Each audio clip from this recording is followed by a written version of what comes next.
Pues estamos en Cita con la Historia. Estamos hoy como siempre, con don Pedro Fernández Barbarillo. Don Pedro, ¿cómo estamos? Hola, muy buenas tardes. Pues muy bien, después de esta ola de frío que nos ha devuelto el invierno, ¿eh? Y eso que decían que venía la primavera y el cambio climático, el calentamiento global y los tuaregs y los camellos por las calles. Nada más lejos de la realidad. Lo que han venido son los pingüinos. La nevada. Don Pedro, hoy teníamos un programa pendiente que es el fraude de febrero de 1936. El fraude de las elecciones de 1936. Sí, es con motivo del libro que han publicado dos profesores de la Universidad Rey Juan Carlos, Manuel Álvarez Tardío y Roberto Villagarcía, titulado 1936, fraude y violencia en las elecciones del Frente Popular de Espasa. Fraude y violencia en las elecciones de 1936, que se nos dice que ganó el Frente Popular. Eso, claro, deslegitimiza toda, ¿cómo diría yo?, esa superioridad moral de la izquierda, ¿no? Y es que un progre sin superioridad moral es como un soldado sin armas. No es nada. Pero, por ejemplo, leyes como la memoria histórica, que se sustentan en esa victoria en las elecciones del 36, en esa legitimidad, claro, todo esto se viene un poquito abajo, empieza a hacer un poquito de agua, ¿no? Un poquito, yo diría que un muchito. Porque además, si estamos con la izquierda pretende saltarse todo el franquismo, incluso los 40 años siguientes, o sea, desde 2017 hasta las elecciones del 77, pues entonces pretende saltar 80 años para retrotraernos al 36. Bueno, este es un juego al que podemos jugar todos, ¿no? Claro, eso es un juego al que todos podemos jugar. ¿Cuál es el problema? Que quizás la derecha o el Partido Popular o el Centro Reformista, los maricomplejines, han hecho dejar de funciones porque no han entrado en la batalla de las ideas, han dado por bueno todo, ¿cómo diría yo?, esa expansión cultural de la izquierda y esa superioridad moral de la que en verdad carecen, y no ha habido una batalla de ideas. No ha habido, porque yo creo que para esta derecha de funcionarios pues es una cosa incómoda, es una cosa en la que no les gusta. A ellos les gustan pues sumar sexenios, subirse en el escalafón, ver cuántos puestos les falta para escalar un puesto más y ser directores generales o jefes de negociado o tal, y como decía el chiste este de la codorniz, la oficina siniestra, que digo yo que me queda ya 1,5 millones de minutos para jubilarme. Qué bueno, ¿eh? Es buenísimo. Pero, claro, este no entrar en el debate de las ideas nos ha llevado a leyes como la ley de la memoria histórica, donde el PP tampoco lo ha querido derogar, dándola pues bueno. El PP vota a favor de nombrar hijo predilecto a Santiago Carrillo Gijón. Claro, entonces como si estos personajes hubiesen sido buenos. Entonces, claro, si es el Partido Popular, estamos en el todo el mundo es bueno, pero todo el mundo es bueno si es de izquierdas. Si es de derechas, pues de vez en cuando te hacen un sitio en la mesa, si te portas bien, como a los niños en las fiestas navideñas, que se les deja sentarse en la mesa de los mayores, pues para tomar una copita de vino aguado o de champán, no sea que se les suba la cabeza. Y luego, vuelves al cuarto de los juguetes a jugar con tus primos y a que te peguen los primos que son mayores. Pero, claro, yo vengo sosteniendo, no sé usted, don Pedro, qué opina, que claro, la derecha abandona a los grandes pensadores, que los hubo en España en los años 40, 50, 60, 70, y claro, carece de un pozo cultural e ideológico muy fuerte. Se ha quedado solo para resolver problemas económicos y ya ni eso. Efectivamente, ya ni eso. Ahora estamos todos más endeudados ahora con este Pepe de lo que lo estábamos con Zapatero, que tiene bemoles. Bueno, pues sí, la derecha leer fuera. Se dice que la izquierda no lee, pero es que a la derecha le sacas de sus temarios de oposiciones a notario, al registrador de la propiedad o a técnico de administración civil, a TAC, y no han leído nada, absolutamente nada. En su tiempo leían en ABC a Jaime Campmany porque era muy gracioso, y ya está, y de ahí pues no le saque usted, porque no les da el coco. Ausía también le leen un poquito. Pero claro, eso te perfil. Yo creo que la fama que tenía Mingote, de genial Mingote, como le llamaba un hombre nefasto que dirigió el ABC, pues Anson, es el que pactó su ingreso en la academia con ese gran patriota que efectivamente, mire usted como... al que le obligaron a ser director de los servicios informativos de Televisión Española en el 74. Él lo cuenta, le obligaron. Lo obligan. Él firmó su incorporación, pero interiormente revelado. Oiga, don Javier, a usted y a mí nunca nos han ofrecido nada de esto. Tenía mucho miedo el pobre hombre, tenía mucho miedo. Y luego con esa misma facilidad funda el país con Jesús de Polanco. Y se convierte en dispersador de carnés de demócrata. Bueno, decía que el Mingote, yo creo que gran parte de su éxito se debe a que uno se lo podía dar de culto, de ingenioso, leyendo los pies de foto, los pies de ilustración de Mingote, que tenían 2 o 3 líneas. Entonces hay que no sé qué. Bueno, pues Mingote, académico de la lengua. Pues miren, estos son los pensadores de la derecha. Y tenemos aquí en España grandes pensadores, pues don Ramiro de Maeztu, que por fortuna se está recuperando. Tenemos a Gonzalo Fernández de la Moda, que ha sido traducido al inglés. El otro día estuve con su hijo. Buena labor que es la que está haciendo con Razón Española, una revista sostenida por particulares, por una fundación que no tiene ninguna subvención y que ya ha superado los 200 números. 200 números. Que eso es desde el año 83, sin faltar, 6 números al año. Cosa asombrosa, una epopeya cultural que poco a poco, al menos se mantiene. No digo que crezca, pero hemos conseguido que se mantenga. Bueno, usted colabora en Razón Española. Pues sí. No lo digo por mí, sino por muchos. También algunos de nuestros invitados, como Javier Esparza y Javier Barricoa, pues son colaboradores de la revista, y en la revista pues se da cuenta de sus libros y demás publicaciones. Hoy vamos a tener en el programa un programa muy especial a 3 Javieres: José Javier Esparza, Javier Barricoa y el que les habla, Javier García Isaac. Con lo cual, bueno, ¿qué pasó en febrero de 1936? ¿Quién disuelve las Cortes que eran de derecha, si no me equivoco, habían ganado en el año 33?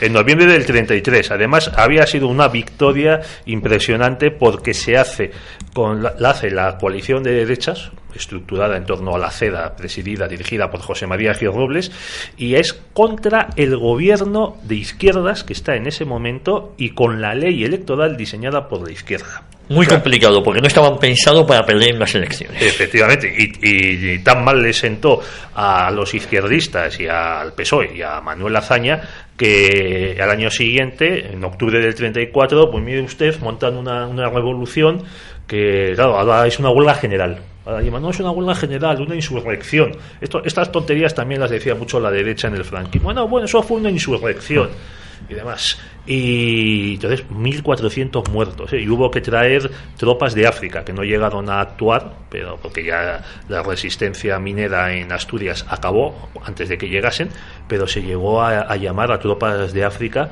para aplastar esta sublevación golpista contra un gobierno parlamentario. Además, un gobierno, hay que decirlo, luego le culparon a Gil Robles, le llamaron en el 36, le decían el asesino de Asturias, tal. Digo, él no era ministro. Es que no fue ministro, claro, cuando se produjo el golpe de Estado de izquierdas, no era ministro. Bueno, pues como me preguntabas, Javier, pues hay unas Cortes mayoritariamente de derechas que gobiernan de acuerdo con el Partido Radical de Alejandro Lerroux durante 2 años, poco más de 2 años, con la total oposición de Niceto Alcalá Zamora, presidente de la República. Este era un régimen semiparlamentario en el que el presidente podía enredar mucho, que es lo que hizo él. Es verdad que en el primer año, cuando le van a Azaña, Prieto y mucha más gente a decirle que disuelva las Cortes, que no se puede entregar la República a la derecha, fíjese usted qué demócratas, Niceto se niega a hacer todo esto y a regañadientes da entrada en el gobierno, confía el gobierno a Alejandro Lerroux. Pero en el segundo año, 34, 35, vamos, finales del 34, a lo largo del 35, el tío se pone a enredar de una manera como no lo había hecho ni Alfonso XIII con sus gobiernos parlamentarios. Incluso su último presidente de gobierno, Manuel Portela Valladares, no era diputado. Lo pone él porque le da la gana. Él quería, Niceto, que hubiese tres patas políticas: la izquierda, estructurada en torno al PSOE, una derecha a la que despreciaba, que no la consideraba republicana ni nada, como suele decir Piomó, al típico acomplejado de derechas que detesta a la derecha, que teme que le llamen de derechas. Y luego, así que no es nada nuevo de esta época, ¿no? No, eso ya viene antiguo. Yo creo que ya viene del siglo XIX y eso ya empieza hasta en Francia. Y la tercera pata, que él pensaba que tenía que estar estructurada en torno a él, pues un centro que era el que quitaba y ponía gobiernos, una especie de, pues como lo que ha sido para nuestros oyentes, pues el Partido Liberal en Alemania. Pues unos años estoy con los democristianos y otros años con los socialdemócratas, hasta que por fortuna sales del Parlamento. Eso le pasa a la UCD, por ejemplo, en España. Estos que acaban jugando, esto le acabará pasando a Ciudadanos, estos partidos que acaban jugando yo me temo que a Ciudadanos le acabará pasando esto. Estamos aquí, bueno, Suárez le dijo a Alfonso Osorio, el ministro suyo, democristiano, le dijo: bueno, Alfonso, si es que en el fondo yo soy un socialdemócrata. Y dice: pero Adolfo, que tú eras secretario general del Movimiento Nacional. ¿Qué me estás contando? ¿Qué me estás contando? No, es que aquí lo importante es estar en el poder. Y luego ya, si hay que comprar en el mercado de ideas un kilo de ideicas o de consignas... Se compra, eso es fácil. Como el mercado de ideas prácticamente es un monopolio de los progres, pues las ideas que compras son progres. Bueno, pues volviendo al 35, ya Niceto se harta de aguantar a la derecha, porque además la CEDA, aliada con los monárquicos de Renovación Española, los agrarios y demás, pues le dicen: no, ya tiene usted que nombrar presidente de gobierno a José María Gil Robles, porque además la CEDA no está dispuesta a seguir apoyando los gobiernos que usted proponga. Además, Niceto se había encargado de hundir al Partido Radical a partir del escándalo del extraperlo, que visto lo que hay ahora, pues era una absoluta tontería. Era, vamos, nada de nada. Se magnifica toda la represión de Asturias, de la revolución de Asturias, se magnifica también el tema del extraperlo. Efectivamente, esto lo pone en marcha la izquierda, pues como una vía, pues para enervar a las masas y mantenerlas en tensión, y sobre todo, pues para ellos quitarse las cúpulas del PSOE, de la UGT, del PC, de Esquerra, eliminar sus responsabilidades, porque oiga, es que hay que decirlo, Indalecio Prieto es detenido en septiembre del 33 en una playa de Asturias trayendo armas de contrabando en el buque Turquesa para matar españoles. Prieto, que les gusta tanto a los falangistas, que dicen: no, es el socialista bueno, porque quiso salvar a José Antonio. Coño, menos mal que lo quiso salvar, porque creo que lo fusilaron, ¿no? Cuando Prieto era ministro en ese Consejo de Ministros, que era el enterado de la pena de muerte para José Antonio. Bueno, y hay que recordar que Indalecio Prieto, su guardia personal, es la que ejecuta a José Calvo Sotelo. Le secuestra y le ejecuta. Y le asesina, siendo recordad que era su escolta, pero recordad que eran agentes de seguridad del Estado. Sí, porque de esto también vamos a hablar. Una de las grandes animaladas que hace el Frente Popular, uno de los grandes motivos por los que el orden público se desmorona, es que una vez formado el gobierno de base en torno al partido de izquierda burguesa de Azaña, pero apoyado por el PSOE y por el PC, el Ministerio de Gobernación y la Dirección General de Seguridad empiezan a nombrar como delegados gubernativos, a habilitar como policías a militantes matones del PSOE, del PC, de la UGT, de las Juventudes Socialistas Unificadas, que dirigía Santiago Carrillo, y unos de estos eran los que iban en la furgoneta, o sea, tenían placa policial y pistolita.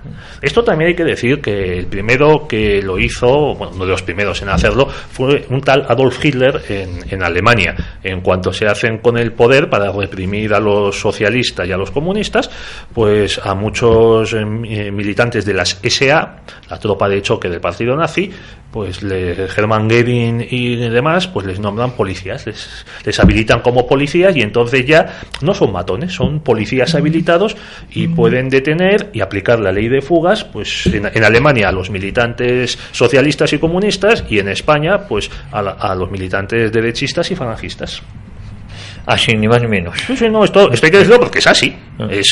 Vamos, no nos vamos a asustar ahora, ¿no? Claro, pero fíjese usted, don Pedro, y creo que esto es un interesantísimo debate.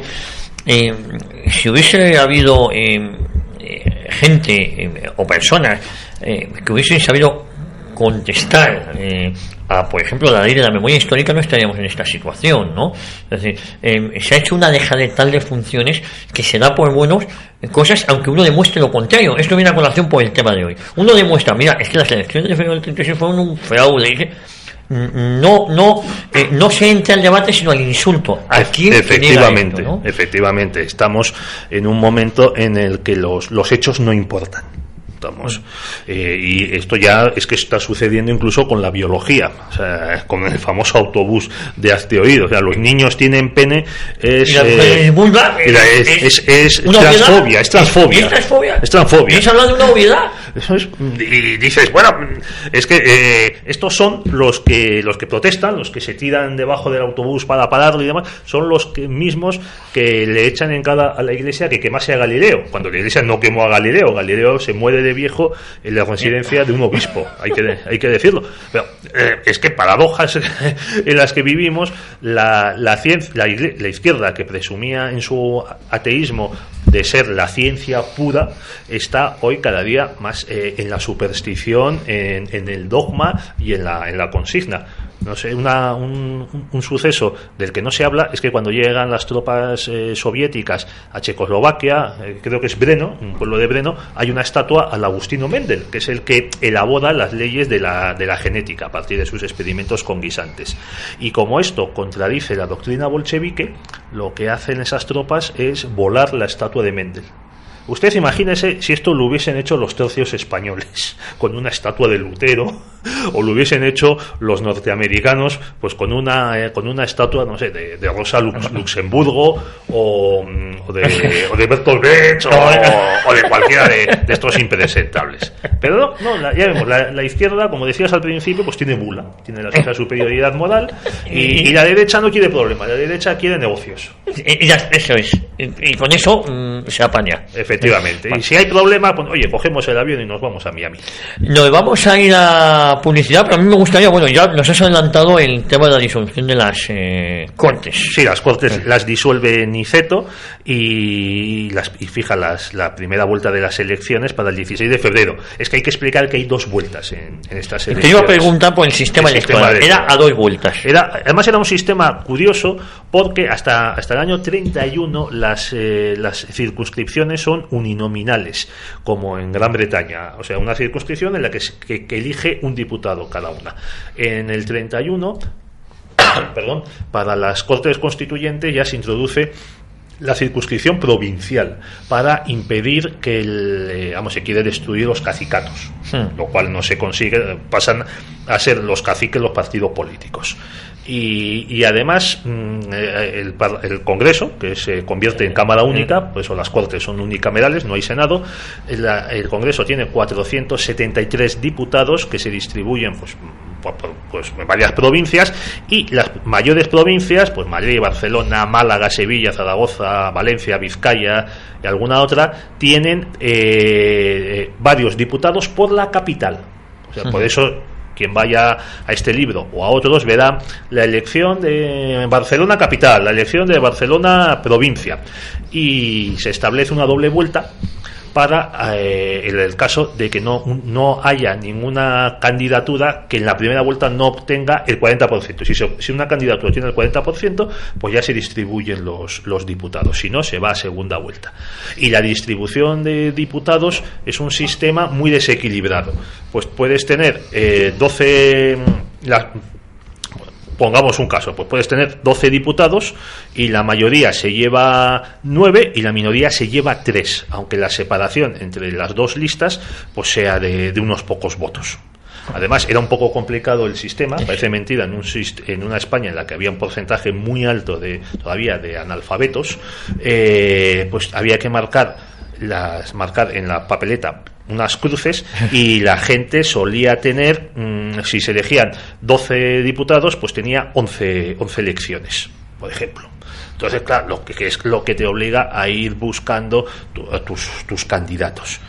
Entonces, la importancia de las elecciones es la primera vuelta, pero hay una segunda para acabar de redondear la asignación de escaños. Ya en su momento dijo Josep Pla, cuando se aprobó esta ley electoral, que era una ley que invitaba a la demagogia, porque no solo era la campaña para la primera vuelta, sino que tenías una campaña para la segunda vuelta y acabar de asignar los escaños que, al estar divididos en dos bloques, pues daban una mayoría inmensa al bloque ganador. Ese es otro de los problemas, porque se podía ganar las elecciones en votos y perderlas en escaños.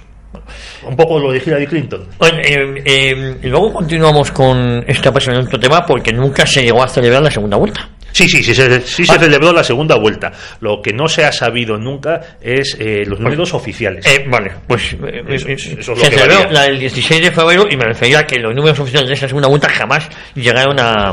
Sí, además se celebraron en unas circunstancias muy poco limpias. O sea, que si nuestros progres las hubiesen visto en Estados Unidos, habrían clamado que Trump es un presidente ilegítimo. Nos vamos a publicidad y a la vuelta hablamos con José Javier Esparza, que hoy está aquí en Radio Ya en una cita con la historia. Evita lesiones y mejora tu rendimiento deportivo. En el Centro de Podología Ángel de la Rubia somos especialistas en el estudio biomecánico de la pisada y el tratamiento con plantillas personalizadas. Ángel de la Rubia, tus pies en buenas manos. Visítanos en www.angeldelarrubia.es. No hay nada como disfrutar de la buena mesa. Calavia Gourmet te lleva a tu casa conservas de altísima calidad, los mejores productos artesanales y los vinos y cavas ideales con que maridarlos. Entra en www.calaviagourmet.es y descubre toda su oferta. www.calaviagourmet.es. Directo a tu casa con el mejor precio y riquísimo. Fichtes, limpieza de moquetas, tapicerías y todo tipo de pavimentos. Fichtes, especialistas en recuperación y rehabilitación de suelos. Teléfono 91 870 4696. Para más información de Fichtes, info@fichtes.com.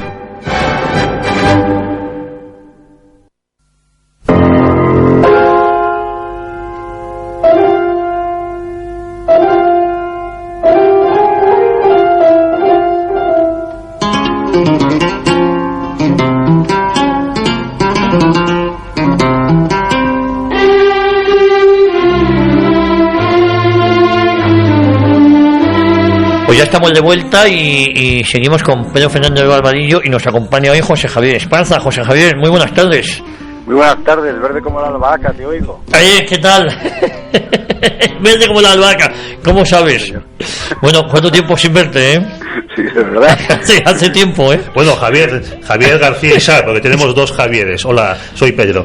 ¿Qué tal? Hola. Bueno, no le ves a Esparza porque no quieres, porque tiene un telediario excelente de economía. Pero es que me pilla grabando a mí también, Estamos... No, yo llego a casa a veces a todo correr y ya está el telediario empezado. Bueno, me tienes que llevar a tu telediario, Sí, señor. Es cuestión de ponerse. Sí, bueno, José Javier Esparza, gran autor, libro de éxito. Yo creo que tu último libro es Historia de la Yihad, ¿no? O la cruzada del océano. El último es el almanaque de la historia de España, el tal día como hoy. Pues mira, recorrido por el calendario con hechos significativos de la historia de España en cada día del año. Bueno, José Javier Esparza, gran autor, con libros muy interesantes. A mí hay uno que yo creo que es el que hoy viene a colación, que es uno que tú coordinaste, José Javier, el libro negro de la izquierda española. El libro negro de la izquierda española y antes, hace ya muchos años en Altera, el terror rojo durante la Guerra Civil, efectivamente. Bueno, hablando del libro negro de la izquierda española, si no recuerdo mal, hay un capítulo que dedicas también a las elecciones del 36. Así es. Y ahí, también si no recuerdo mal, ya hablas, vislumbras el fraude del 36, de estas elecciones. Exactamente. Hay que decir una cosa importante, y es que El fraude electoral del 36 era uno de esos secretos a voces que cualquiera que hubiera investigado mínimamente, fuera de izquierdas o de derechas, da igual. Aquellas jornadas conocía sobradamente, entre otras cosas, por las memorias de los propios protagonistas que lo contaron sin embozo, alguno con vergüenza, pero sin ningún rubor. La cuestión es que eso, claro, tienes que demostrarlo no solo con lo que te cuentan, es decir, yo he robado una cartera, sino enseñando la cartera robada. Y ha sido la novedad de estos últimos días, ¿no? Claro, pero yo la novedad que a mí me ha pillado un poquito desprevenido, porque efectivamente esto era un secreto a voces, pero lo has comentado tú, lo ha comentado Pío Moa, lo ha comentado Ricardo de la Cierva en su momento, Suárez. Quiero decir que, ¿por qué, a qué achacas tú el eco que haya tenido esta novedad? No, porque no se puede llamar novedad, sino este último libro, ¿no? Donde... Sí, dime. No, que habla del fraude del 36, ¿no? Y ahora parece que ya lo dan todo por bueno, cuando esto ya se lleva comentando desde hace 40 años, ¿no? Bueno, pues porque lo que tenías era fundamentalmente el testimonio de Alcalá Zamora, en parte de sus memorias, en las que no fueron robadas. Tenías la propia confesión de hazaña de lo que estaba ocurriendo en la jornada electoral. Tenías la propia confesión de Prieto de lo que había ocurrido en lugares como Cuenca, entre otros, con la lectura de las actas. Tenías los testimonios de la gente que lo hizo, tenías lo que la derecha dijo en su momento, muy cobardona por cierto después, aunque también se puede entender desde por otro tipo de razones, y tenías el hecho palmario de que jamás se publicaron los resultados reales de las elecciones, pero te faltaba la prueba del delito. Es decir, te faltaban unos papeles donde hubiera unas actas efectivamente rectificadas, con los números cambiados y con el pucherazo hecho al español modo, es decir, con un par y escribiendo una cifra encima de otra. Y eso es lo que ha aparecido, ¿no? Pero José Javier, ¿y esto no deslegitimiza de alguna manera, por ejemplo, la ley de la memoria histórica? Bueno, es la campaña que yo empecé hace una semana, es decir, queda completamente deslegitimada. O sea, la ley de memoria histórica tiene una función política de enorme magnitud, que es deslegitimar la transición como la conocemos, como herencia de un régimen ilegítimo, para inventarse una transición nueva, una segunda transición, sobre la base de la condena sumaria de medio siglo de la historia de España, porque incluye también, ciertamente, la parte de la primera transición, ¿verdad? Y reentroncar, por así decir, reanudar la legitimidad supuesta de la Segunda República, interrumpida por el golpe del 18 de julio. Lo que demuestran estas actas es que el 18 de julio fue seguramente ilegítimo, bien, como todo golpe de Estado, pero el gobierno también era ilegítimo.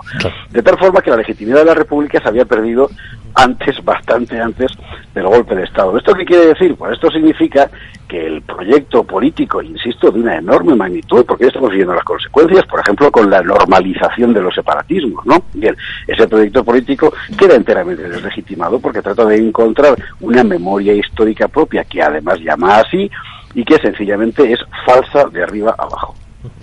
Yo te quería preguntar, Javier, en concreto por estas elecciones. Parece ser que el Frente Popular de verdad obtuvo una gran participación, una gran movilización de sus votantes. Supo también atraerse a gente afiliados de la CNT que no habían votado en las elecciones del 33. Y para ello, en esta movilización contó mucho el eslogan de la amnistía y también el asunto de las agresiones, de la campaña represiva en Asturias contra los mineros sublevados, hay que decirlo, una y otra vez, contra un gobierno parlamentario. ¿Hubo de verdad esta represión, que es lo que estábamos hablando hace un momento? La represión de la Revolución de Asturias fue sorprendentemente benévola en comparación con los hechos que ocurrieron, desde luego muy inferior a lo que la propaganda vendió, infinitamente inferior, y además con el añadido de que muy pronto el propio gobierno amnistió o indultó o directamente no metió en la cárcel a los principales responsables de aquello que fue realmente también un golpe de Estado, ¿no? Es significativo en el sentido de lo que dices dos cosas. Uno, el programa del Frente Popular, el programa con el que comparece a las elecciones, que la verdad es que da cosa a verlo porque son 3 o 4 páginas nada más, es muy fundamentalmente una reivindicación de que se haga justicia sobre la represión de la Revolución del 34. El resto son vaguedades. Con ese programa consigue, en efecto, el voto por primera vez en masa de la CNT, o sea, de los anarquistas de la CNT que siempre habían estado contra la República. Quiero recordar que lo que bombardea el primer bienio republicano, el bienio de hazaña con Largo Caballero y tal, son precisamente los atentados anarquistas permanentemente.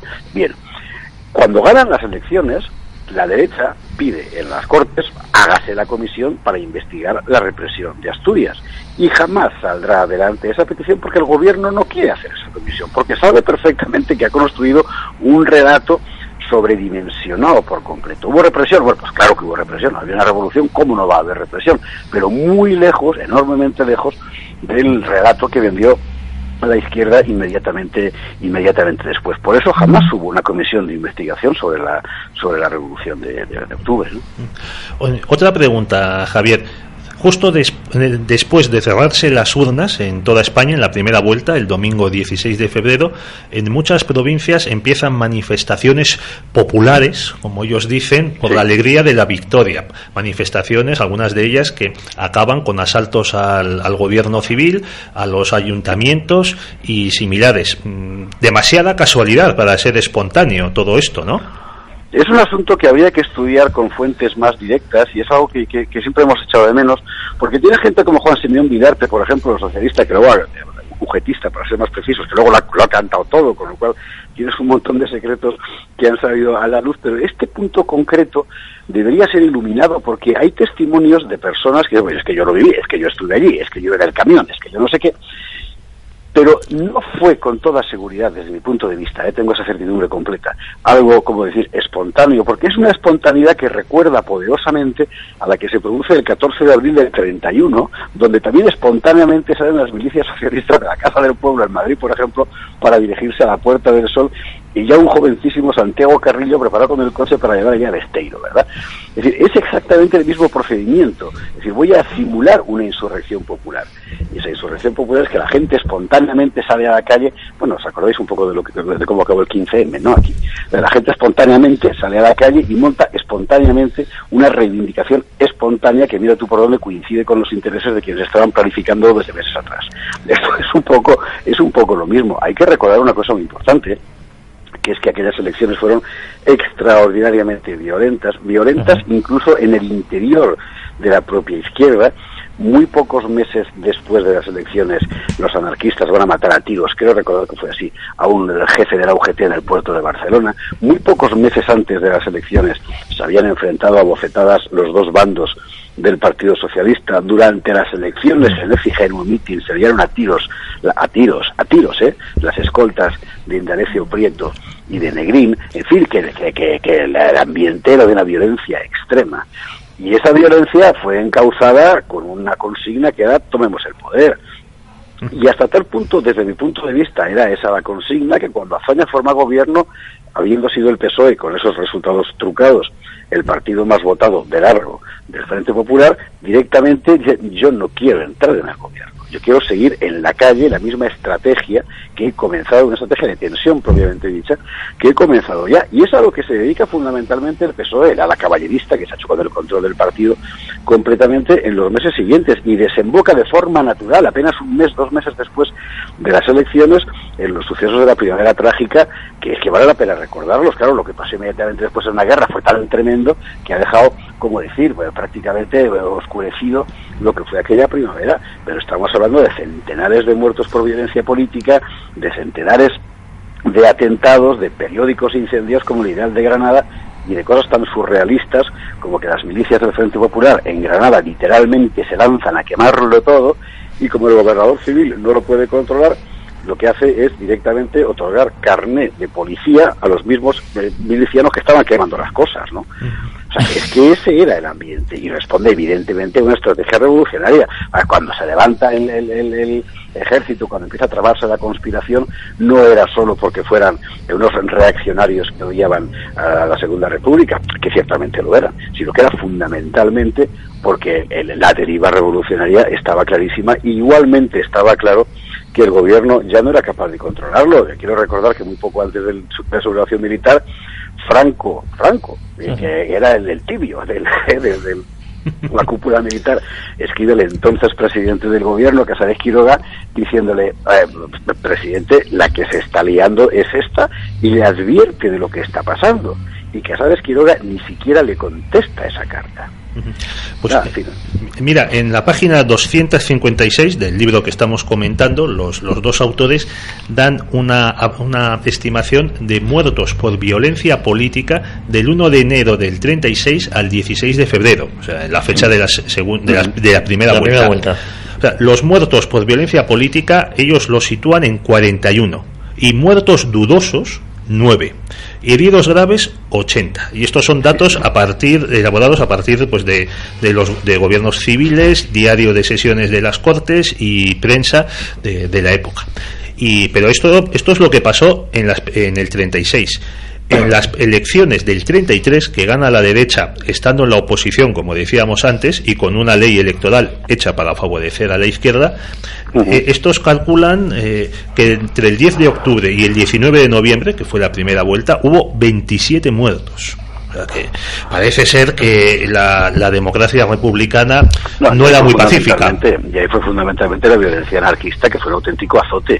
Y claro, luego la CNT cambia de orientación, pero hay que recordar que en aquel primer momento están controlados absolutamente por los dementes de la FAI, y que estos están en una tarea de destrucción de la República. Es que los anarquistas jugaban a eso. Mira, sobre el ambiente de las elecciones del 36, vale la pena, yo lo conté en el Terror Rojo, en el libro sobre el Terror Rojo, releer los discursos de los políticos, de todos ellos, pero fundamentalmente de los del Frente Popular, porque son espantosos. O sea, te encuentras un señor de izquierda republicana, no del PSOE, de izquierda republicana, creo recordar que era en mi pueblo, que era en Valencia, pero ahora me falla ahí la memoria, diciendo, si veis a una monja que va a votar, cortadle la mano, cortadle la mano. En fin, o sea, es que ese era el ambiente, ¿no?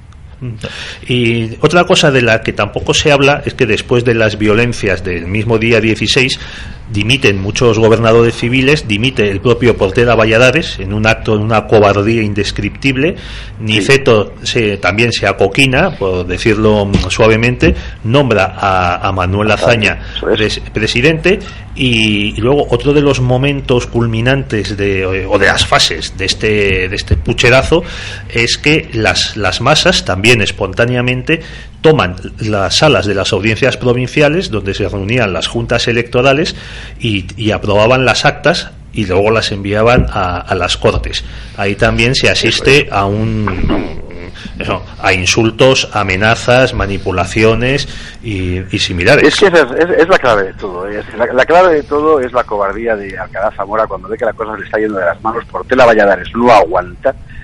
Bueno, tampoco, en fin, hay que recordar que Portela Valladares lo coloca a Alcalá Zamora a la cabeza del gobierno porque lo que quiere fundamentalmente es desmantelar a la CEDA para encarnar Alcalá Zamora, una especie de derecha republicana, por así decirlo. Entonces coloca a Portela Valladares y dice, bueno, tú encárgate de llegar a las elecciones, que ya me encargo yo de todo lo demás. En las elecciones la izquierda le gana por la mano porque organiza en la práctica es una insurrección, una revolución.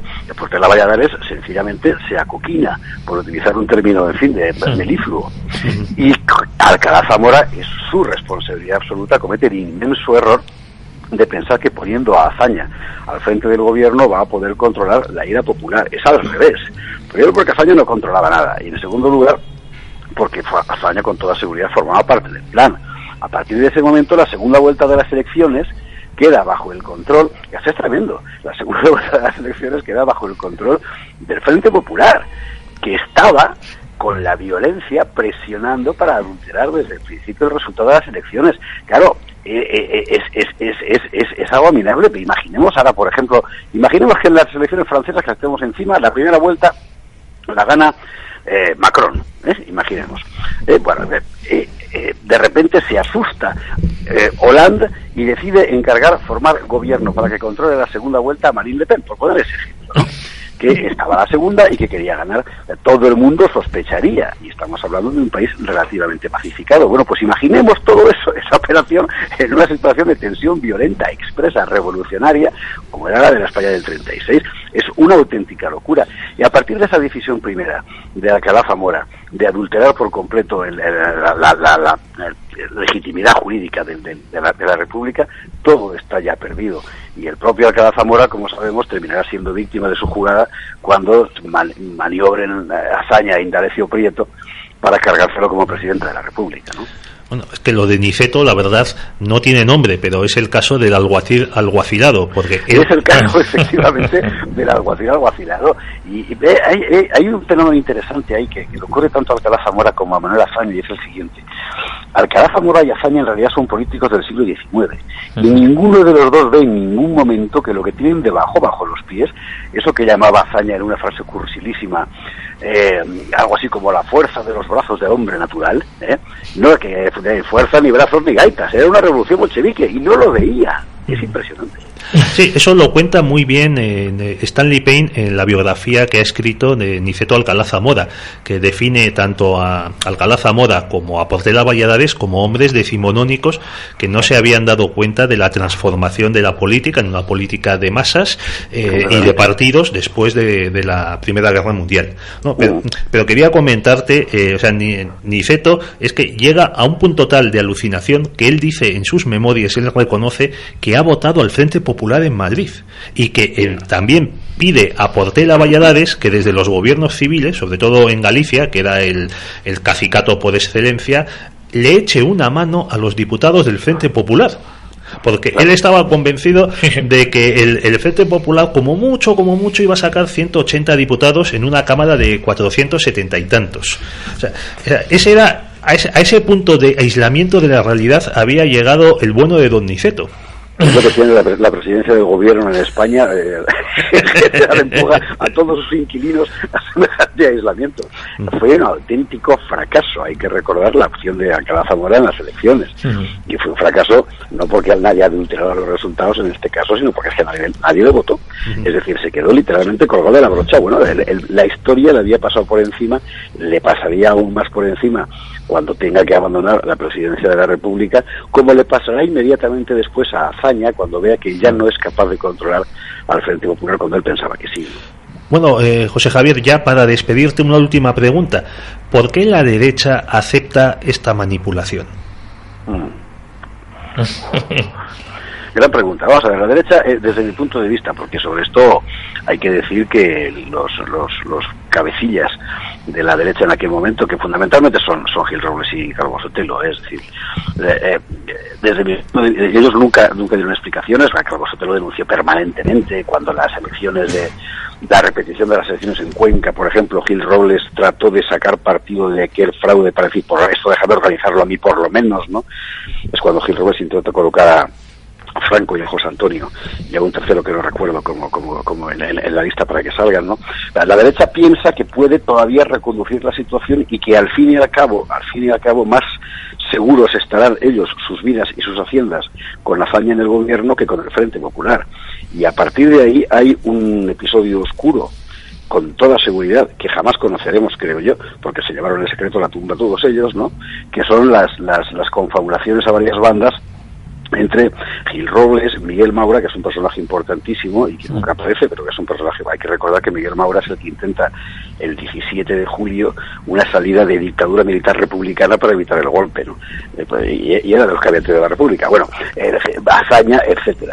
La derecha se queda completamente acoquinada, ha perdido la calle, no puede recurrir a sus milicias porque realmente no las tiene ya y se acobarda. Y piensa que alguien vendrá a salvarlos en su momento. Es cuando empieza, por otra parte, a intensificarse la conspiración militar, cívico-militar sería más preciso decirlo, ¿no? Yo creo que Gil Robles no quería deslegitimarse como republicano. Al fin y al cabo a él le habían hecho la vida imposible, le habían montado un golpe de Estado, yo creo que él pensó, más vale aceptar esto que al menos es un cierto orden, ¿no? Aquello de que entre la injusticia y el desorden elige, ¿no? Bueno, pues eso. Y bueno, fue un error hasta cierto punto. Puede parecernos un error hoy, pero quizá con la perspectiva del momento, la alternativa es ¿qué haces? ¿Desencadenas una guerra civil? Pues José Javier, que te mandamos un abrazo muy fuerte desde aquí. Lo mismo digo para los dos. Y con ganas de verte. Ponerme la albahaca verde otra vez. Vale. Adiós, Javier. Un abrazo muy fuerte, José Javier, y felicidades, Gracias. Oye, vamos a ir ahora mismo directamente con Javier Barraicoa, porque si no ya no hay tiempo ya ni de publicidad. Bueno, vamos a con Javier Barraicoa. Pero mientras tanto, mientras contactamos con él, interesante lo que nos ha dicho José Javier. Pues interesantísimo, y hay que tener en cuenta que estamos ante una revolución bolchevique, y como buena revolución no es un acontecimiento, es un proceso. Primero el Frente Popular manipula la primera vuelta, se hace con el gobierno por la cobardía de Alcalá Zamora, manipula la segunda vuelta y no es contento con obtener una mayoría amplia en las Cortes Republicanas, a través de la comisión de actas que preside el socialista Indalecio Prieto, y con la colaboración del PNV acaban de asignar 32 escaños más para redondear, ampliar la mayoría que disponían, y así poder destituir a Alcalá Zamora y seguir su proceso de ocupación del poder. Tenemos ya a Javier Barraicoa, gran amigo, gran persona. Don Javier, ¿cómo estamos? Muy buenas, don Javier. Oye, no hace tanto que no nos vemos, hace un par de semanas compartimos mesa y mantel, Bueno, nos vemos para grandes ocasiones. Sí. Oye, y recordar a nuestros oyentes que Javier Barraicoa es doctor en filosofía, profesor, autor de varias obras, entre ellas Historias ocultas del nacionalismo catalán, Los descontrolados de Companys. ¿Me equivoco? Sí, y Cataluña hispana. Y Cataluña hispana. Oye, Javier, bueno, hoy no vamos a hablar de cómo está tu tierra, porque está ciertamente complicado. Hoy no toca eso. Estamos hablando sobre el fraude de las elecciones de 1936 y el revuelo que ha causado este último libro, porque el mundo lo ha sacado, pero en verdad no descubre nada que no supiéramos ya, ¿no? Sí. No, todo esto es evidente. Lo que pasa que el fraude, que es evidente en muchas de las provincias de España, en Cataluña, digamos, no, yo creo que el fraude no fue tal, porque en el sentido de que ya las izquierdas venían de revanchismo después del golpe de estado de Companys del 34, entonces ya estaban esperando. Había una gran dosis de revanchismo y ganaron por goleada. Quiero decir que la Lliga, que era la fuerza hegemónica, como ahora Convergencia, pues había perdido todo fuelle, y yo creo, dejando, digamos, la última palabra a los expertos, pero que en el caso de Cataluña ganaron de goleada, ¿no? Sí. Pedro, tenemos que a Pedro Fernández Barbadillo, como el vino. Pero no hay ningún vínculo familiar. Hola Javier. Hola Pedro, ¿qué tal? Hola. Pues hemos estado hablando con otro Javier. Esta tarde tenemos un trío de Javieres: Javier Esparza, Javier Barraicoa y Javier García Isaac.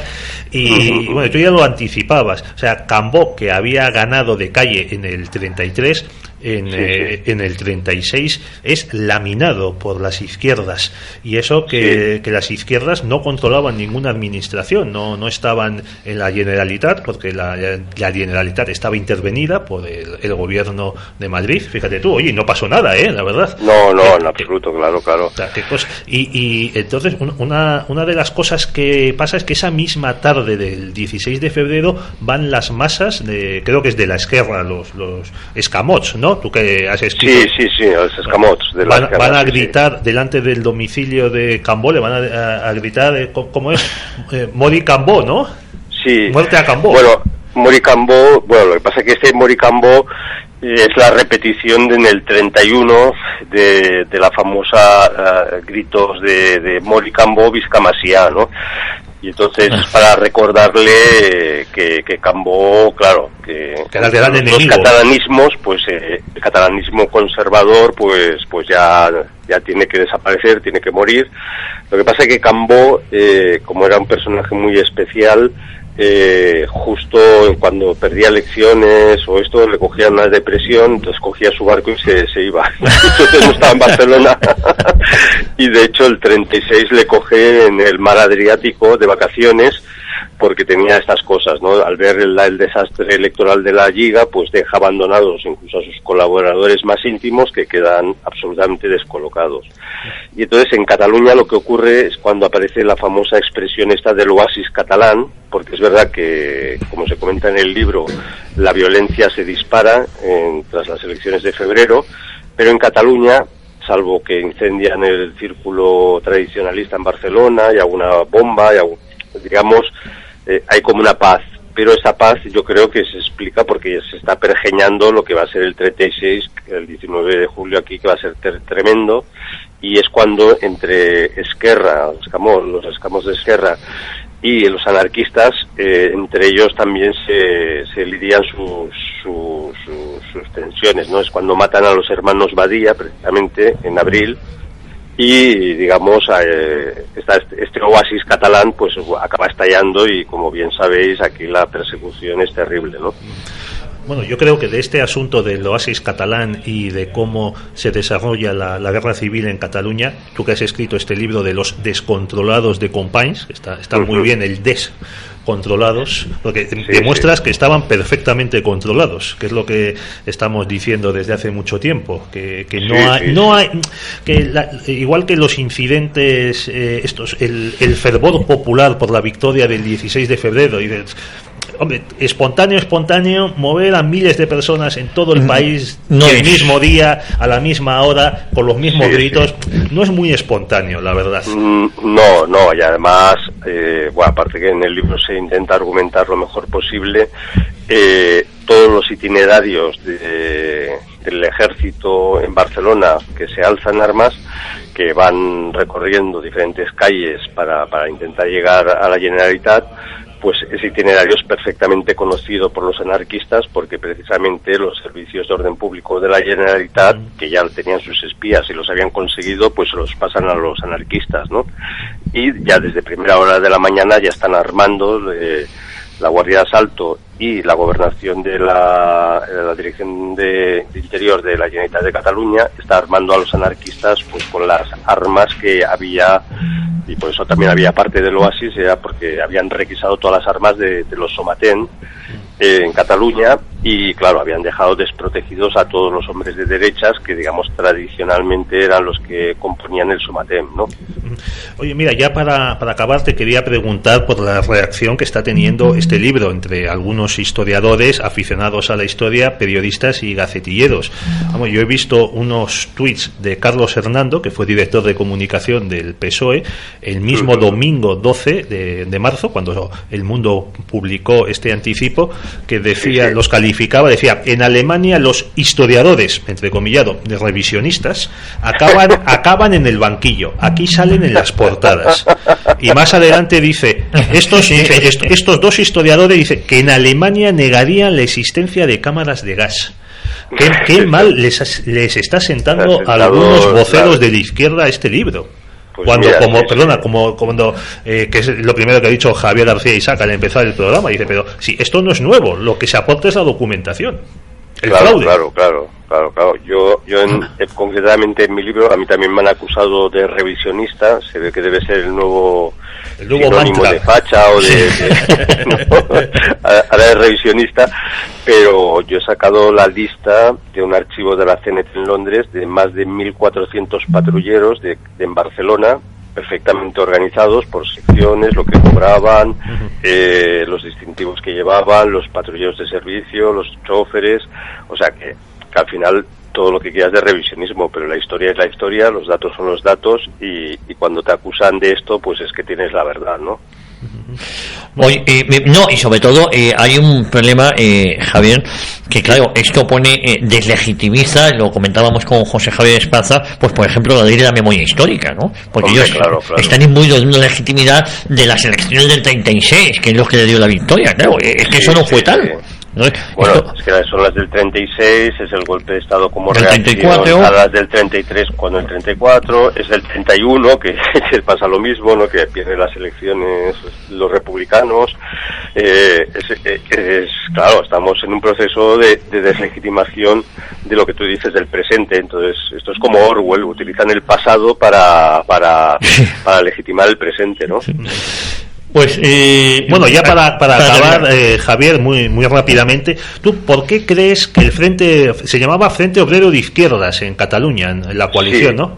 Sí, sí. Entonces, ¿por qué crees que este frente consiguió superar a la derecha de Cambó en las elecciones del 36?